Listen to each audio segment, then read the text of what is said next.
కేవలం సర్టిఫికెట్ మాత్రమే కాదు, రియల్ టైమ్ AI నాలెడ్జ్ తో మీ IT డ్రీమ్స్ నెరవేర్చుకునే golden chance V Cube software solutions.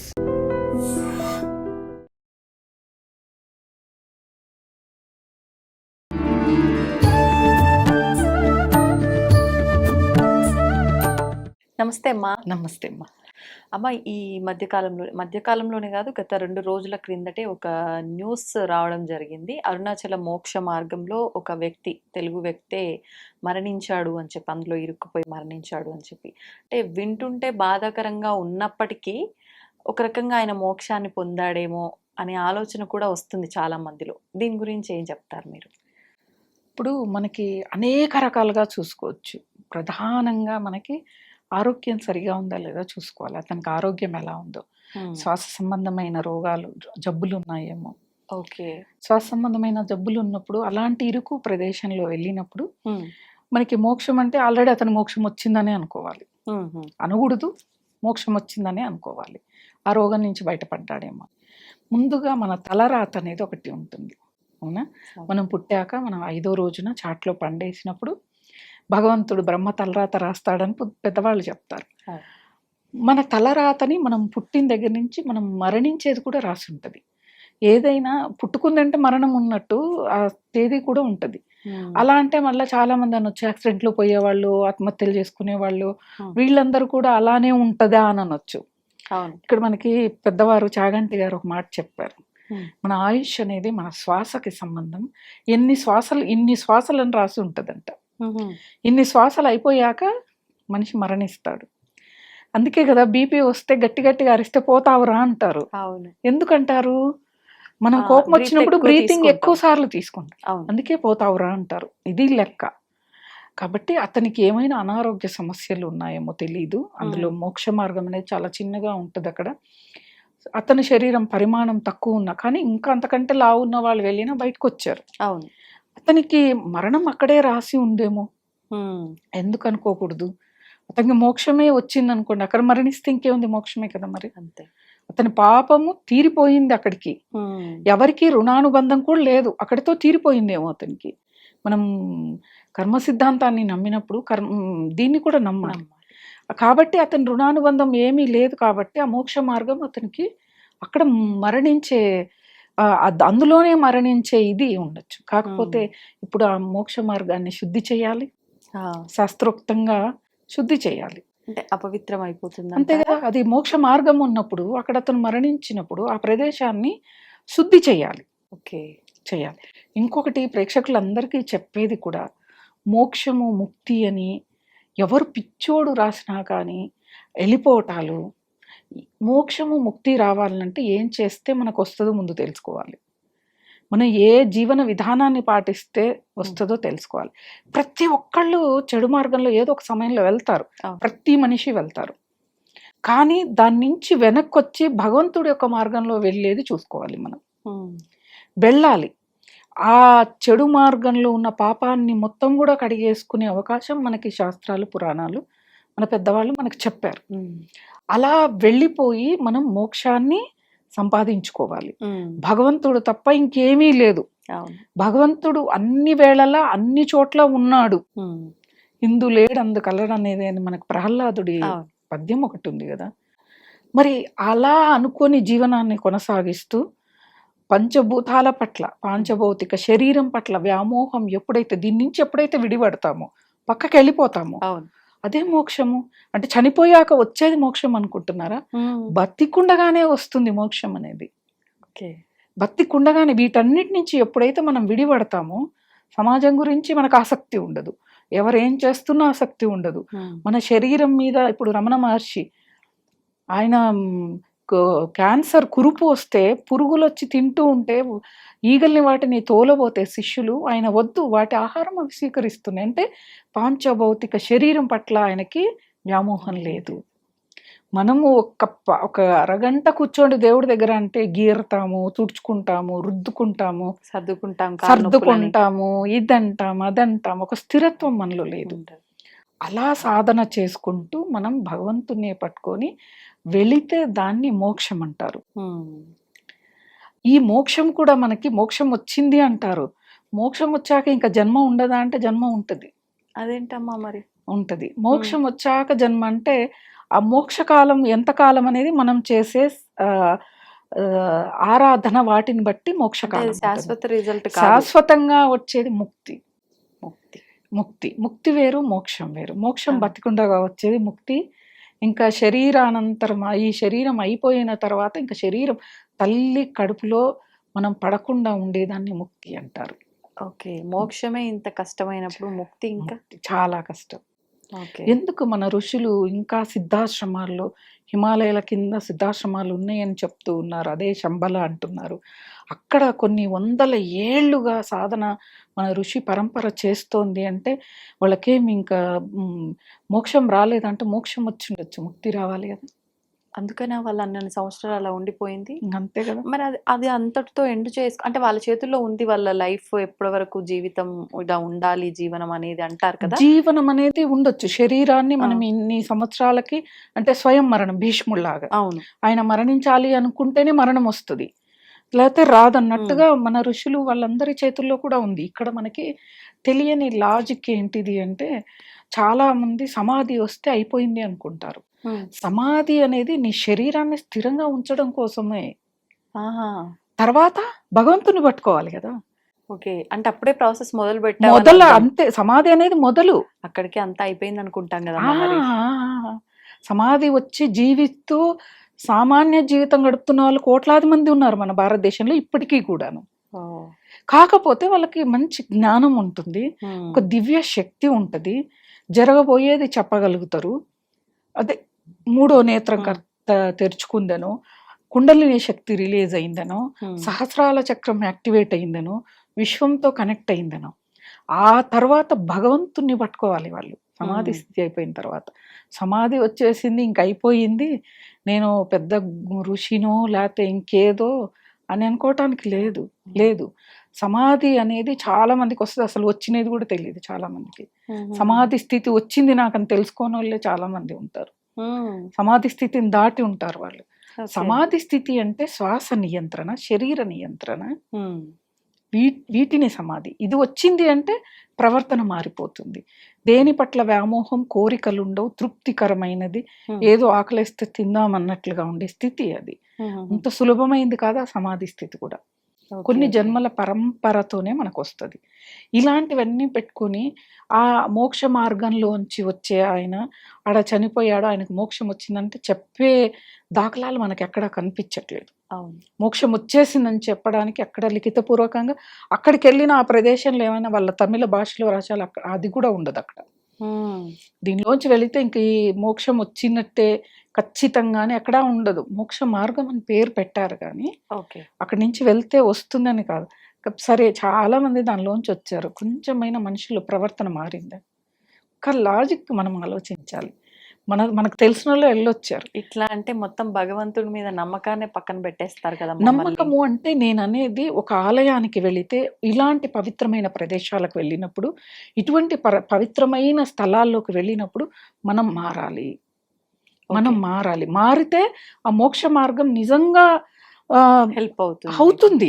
మనం అగౌరవపరుస్తున్నాం ఆ మార్గాన్ని, భగవంతుని అవమానపరుస్తున్నాం. భగవంతుడు మనకి వేదవ్యాసుడి ద్వారా నియమాలు చెప్పించాడు, ఎలా ఉండాలో చెప్పించాడు.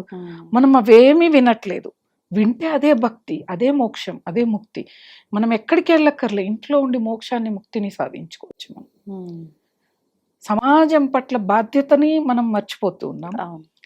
ఇప్పుడు ఒక ఆలయానికి వెళ్తాం, చాలా బాధేసే విషయం. ఈ మధ్య కాలంలో నేను మా ఊరి దగ్గరలో ఒక ఆలయానికి వెళ్ళాను. ఆలయం మొదటగా వెళ్ళినప్పుడు చాలా పరిశుభ్రంగా ఉండేది. అంతా నేను ఒక 3-4 నెలలకు వెళితే ఆలయం అంతా పరిశుభ్రం. కొబ్బరి పీచు, పసుపు కుంకుమలు, పేపర్లు, తుడుచుకున్న పేపర్లు, తిన్న ఆహార పదార్థాలు గుడి ప్రాంగణంలోనే. అక్కడ మనల్ని అలాగే కూర్చోబెడితే మనం ఉంటామా? మరి భగవంతుని ఎలా కూర్చోబెడతాం? ఆయనకి ఎంత ఇబ్బంది అవుతుందో ఆలోచించక్కర్లేదా? వెళ్తూ ఉన్నాను క్యూ లైన్లో. ఆ రోజు శనివారం, వెంకటేశ్వర స్వామి. శనివారం మాత్రం క్యూ లైన్ ఏదో ఉంటుంది, మిగతా అప్పుడు డైరెక్ట్గా వెళ్ళొచ్చు. ఒక ఆవిడ కొబ్బరి పీచు తీసి వేస్తోంది. అక్కడే మా ముందే ఉంది. అడిగా, నాకు చాలా కోపం వచ్చింది. భగవంతుడి దర్శనం అవుద్దో లేదో తెలియదు కానీ ముందు ఆలయం శుభ్రంగా ఉండాలి. అంతే. ఏంటమ్మా దేవుని దండం పెట్టుకుంటేనే భక్తి, ప్రదక్షిణలు చేస్తేనే భక్తి. పీచుని చూడు దారిలో వేసావు. ఎవరికైనా అందులో ఏదైనా కుచ్చుకొని చోట కుచ్చుకుంటే షుగర్ ఉన్న వాళ్ళకి అది పెద్దగా అవుద్ది. అంతేగా. నువ్వు ఇలా వేస్తున్నావు అంటే లేదు లేదమ్మా క్షమించండి అమ్మా అని చెప్పి తీసేసింది. ఫోన్లే రెస్పాన్స్ మంచిగానే వచ్చింది. ఎందుకంటే ఆవిడ నా వీడియోస్ చూస్తుంది.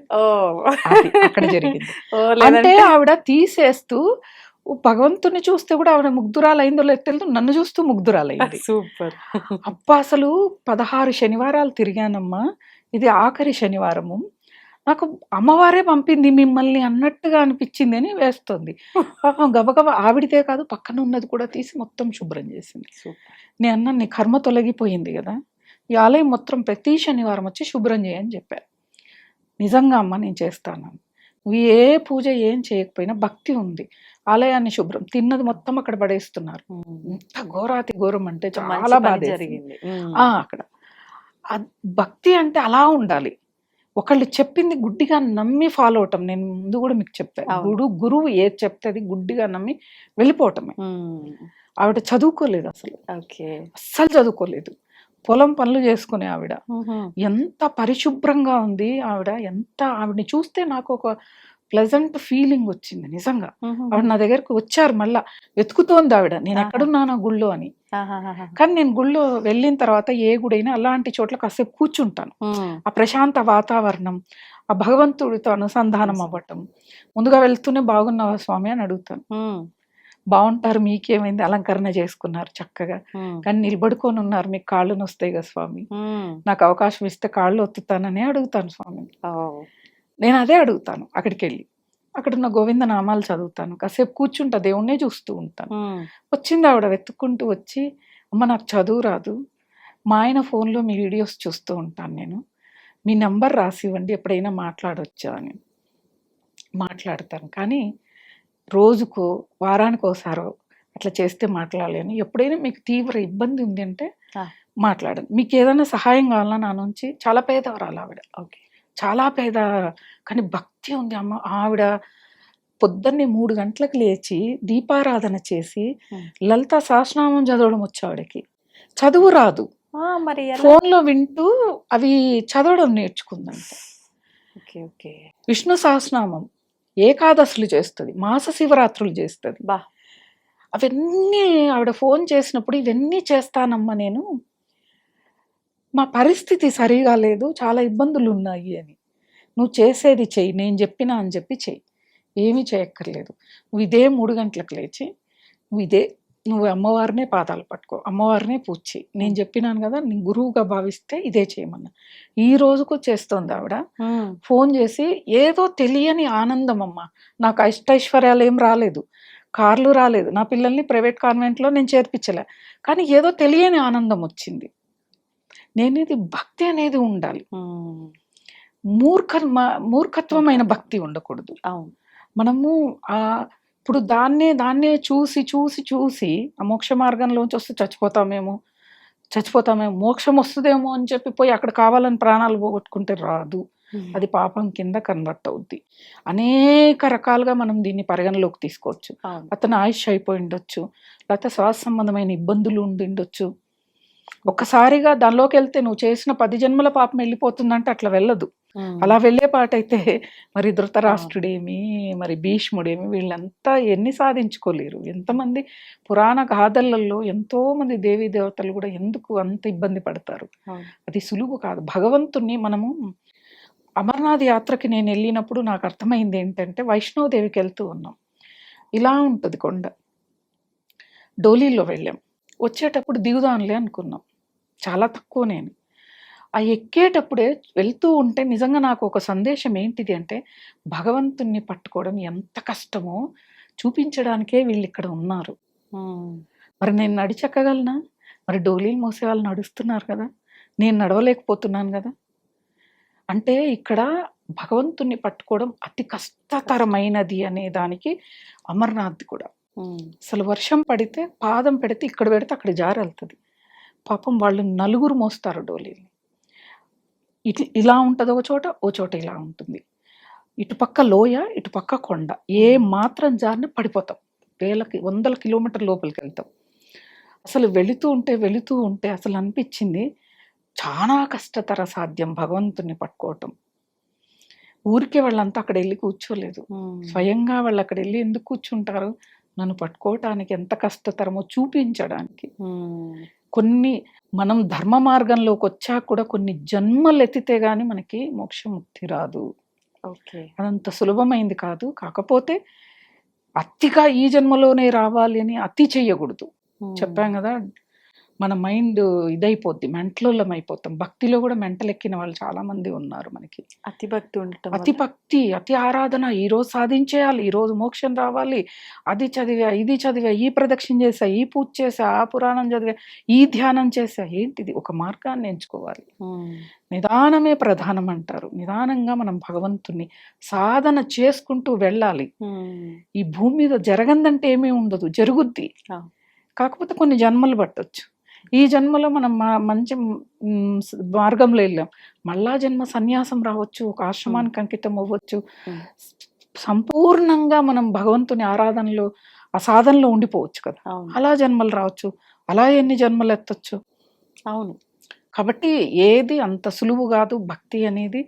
మనం ఈరోజు అందరూ భక్తి అనుకుంటున్నారు, కోరికతో మాత్రమే చేస్తున్నారు.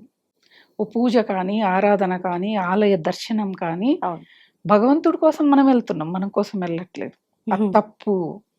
మన కోసం భగవంతుడి దగ్గరికి వెళ్తున్నాము, ఒక ప్రశాంతమైన వాతావరణం కోసం ఆలయం దగ్గరికి వెళ్తున్నాము. కాబట్టి ఇట్లాంటి మోక్ష మార్గాల్ని, వాటిని తప్పుదారి పట్టించకుండా ఆ మార్గానికి ఉన్న విశిష్టతని మనం కాపాడుకోవాలి. ఎన్ని రకాలుగా చూడాలి, అతని మరణం వెనక ఎన్నో కారణాలు ఉంటాయి.